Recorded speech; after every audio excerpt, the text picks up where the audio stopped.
Well, good morning, everybody, and thanks so much for all you wonderful young ladies for being here with me. It's exciting to have you at the Capitol in the Blue Room. I want to recognize and thank everybody for being here today. Thank you for your courage, and I want to give a special shout out to my daughter who's here. Where's Piper at? So I've got my daughter Piper here today, who's an 8th grader. These talented, hardworking young women, they're the reason we're here. And this bill, the Save Women's Sports Act, to us in Oklahoma is just common sense. I want to acknowledge my colleagues in the legislature for getting this to my desk. So thank you so much for being here and doing the hard work to get it on my desk. Everyone that worked on this bill, thank you. Thank you so much. And on behalf of these, all the women in sports across the state of Oklahoma, on behalf of them, they thank you as well. When it comes to sports and athletics, girls should compete against girls. Boys should compete against boys.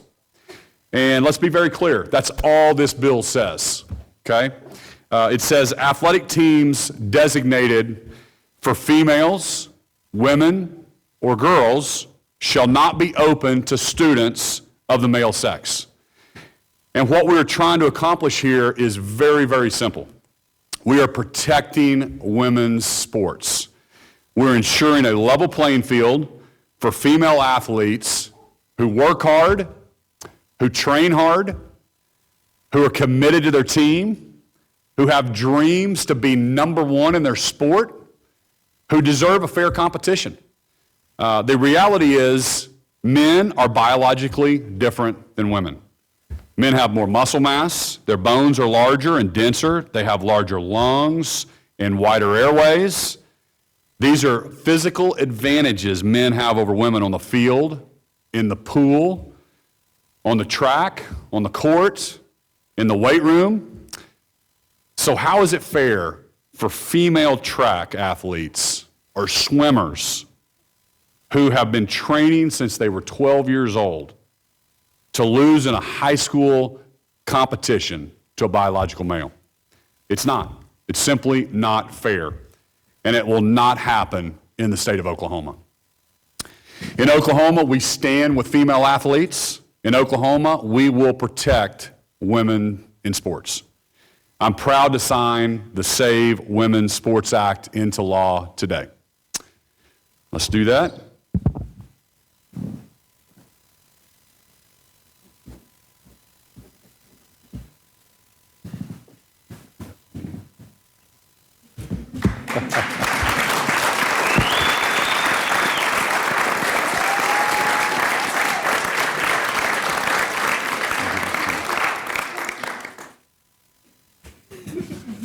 I've got pens for all of y'all too.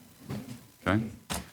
Okay. We've got Senator Julie Daniels here and Senator Michael Bergstrom, as well as Representative Tony Hassenbeck, Representative Sheila Deals. They're all here today on behalf of the legislature.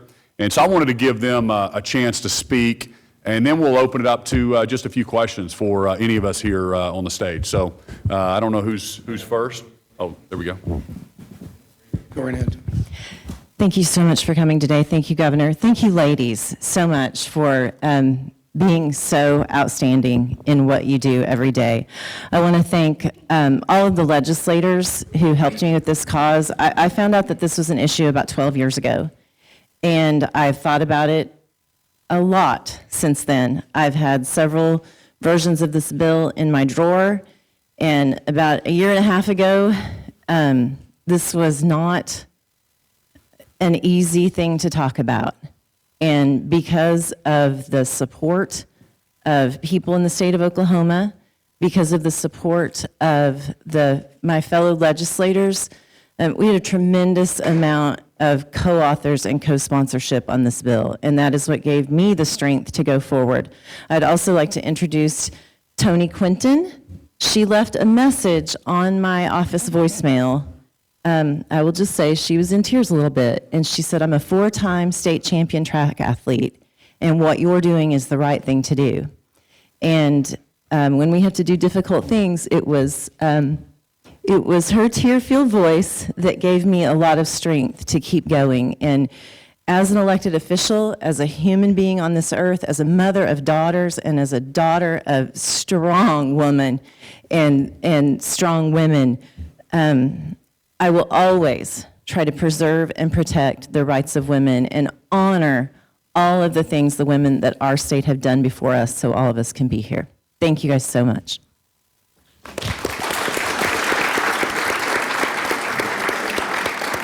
Well, first of all, excuse me, I want to thank the governor for signing this bill.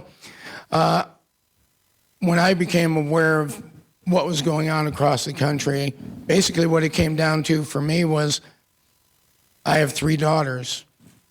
I got a bunch of granddaughters. Matter of fact, I have a granddaughter that just had surgery yesterday. She paged for me last week. She was on the floor last week when this bill passed, sitting next to me.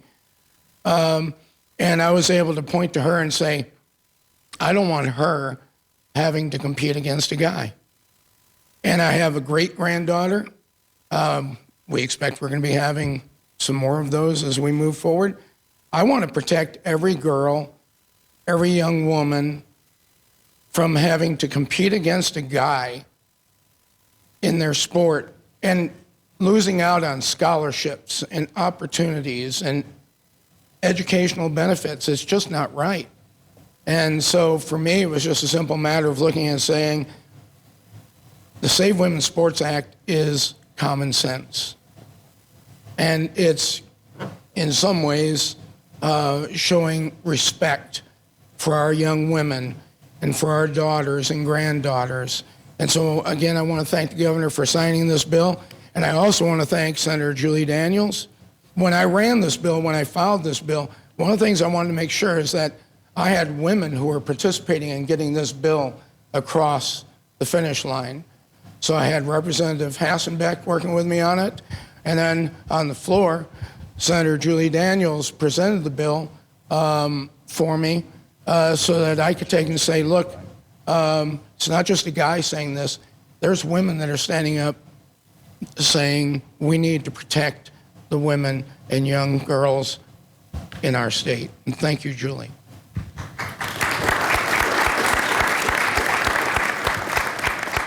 Thank you, Governor, for signing the bill. Thank you to all those who worked on this legislation long before I got involved. It was a week ago Sunday, I was chatting with a neighbor who had come back from her last NCAA swim meet, 18 years a swim mom, and her daughter had competed, and she told me about the fastest female swimmer was now male. And I'd been interested in the issue, but I hadn't yet decided to take action. But at that point, I signed on to Senator Bergstrom's bill and decided that I must stand up for something I know to be true, that sex is a fact. Sexual identity is not a fact, although I understand that there are people making their way through life who feel and think that identifying with the other sex makes them a more complete person. I recognize that, and I embrace those people, just as we should embrace the humanity in each other, no matter where we are in our lives. But that does not dispute the fact that women exist, and the vast majority of people competing in athletics as females are biological females. And 5 decades of Title IX is going to be very quickly undone if we allow just a few biological males to come in and start taking the medals and taking the ribbons and setting the fastest time and taking the scholarships. What about the opportunities for young women? What about leveling the playing field so they could compete at the highest level and have these opportunities? What if you don't make the Olympics as a swimmer because a biological male swam faster than you? How long will it be before young women decide, you know what, it's not worth it. I'm never going to win the race because the person next to me is male. I couldn't stand by and let that happen anymore because we're talking about a huge majority of the human race being female, having their opportunities undermined by a very small group of the population with whom I still have affection and understanding, but I had to stop the discrimination against women. So that's why I got involved. I'm pleased to be here today, and I'm glad that Oklahoma is taking a stand for female athletes.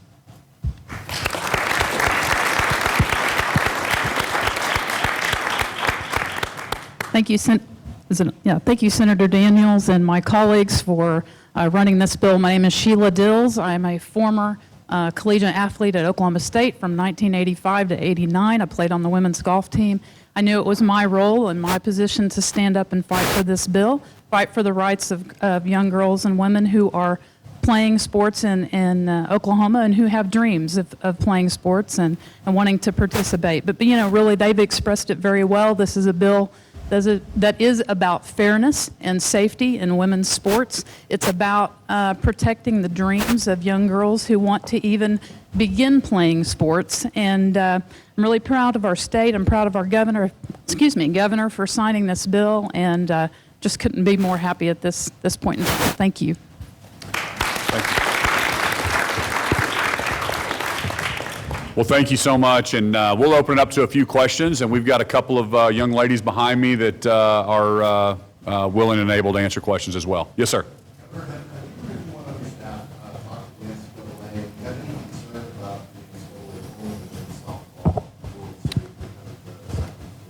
I think some of our team has talked to the NCAA. No, we're not concerned about it. But again, even if the NCAA had a problem with it, we're going to do what's right for all these ladies behind me. We're going to protect women in sports in the state of Oklahoma. I think more people need to lead and not be afraid of doing the right thing. And so that's why we're here today, and all the people behind me are doing the right thing, and all my friends in the legislature, we're doing the right thing.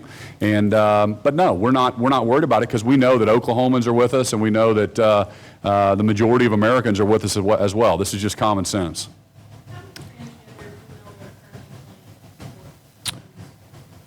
You know, the bill says this shall not happen, so if it's not happening in Oklahoma, then great, there's nothing to worry about. But we're making sure it doesn't happen, and we all saw the imagery with the pin swimmer, and we don't want that to happen to this young lady right here beside me when she grows up and gets into high school, and we're making that stand today in the state of Oklahoma.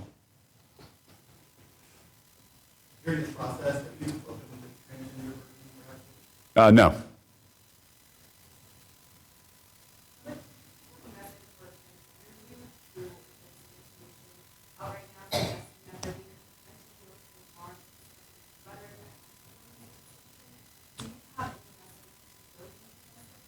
You know, again, this bill is about protecting women in sports, protecting the folks behind me. And in America, I mean, we've got freedoms. In Oklahoma, we believe in freedoms, and freedom of speech, and freedom of religion, and your pursuit of life, liberty, and the pursuit of happiness. But guys, we're not being intellectually honest with ourselves if we think it's okay for biological males to compete in women's sports. That's all we're saying. That's all this bill says. And again, people can pursue their life how they see fit, but that doesn't give you the right to compete in women's sports.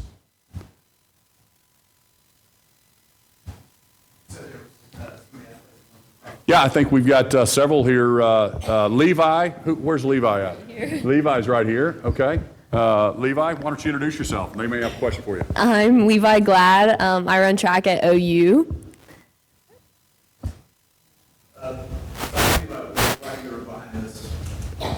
I'm behind this because I believe that all young women deserve the opportunity to excel at whatever sport they choose to be passionate about, and I don't think it should be taken away from them, especially for biological reasons that they can't overcome.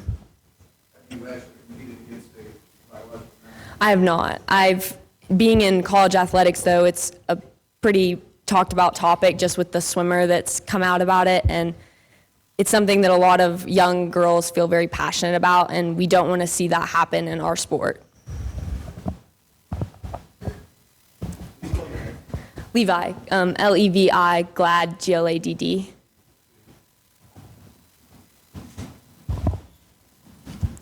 My name's Alyssa Amundsen. I was a cheerleader at OU. I was on the all-girls squad. So for me, this bill protects my sport directly. There cannot be an all-girls cheer squad if we allow biological males to participate in it. So the elimination of my sport is something that I do not want to see happen. It was something I was passionate about through college, my entire life.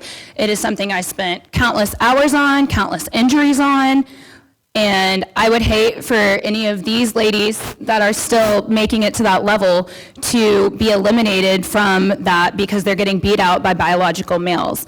This bill protects me, this protects my friends over here, this protects my daughters in the future and their daughters. And I'm glad to have so many people standing here and the different generations that this bill represents. And thank you, Governor Stitt. Thank you all. Thank you. Thank you. Absolutely. Absolutely. Thank you. It's common sense, right?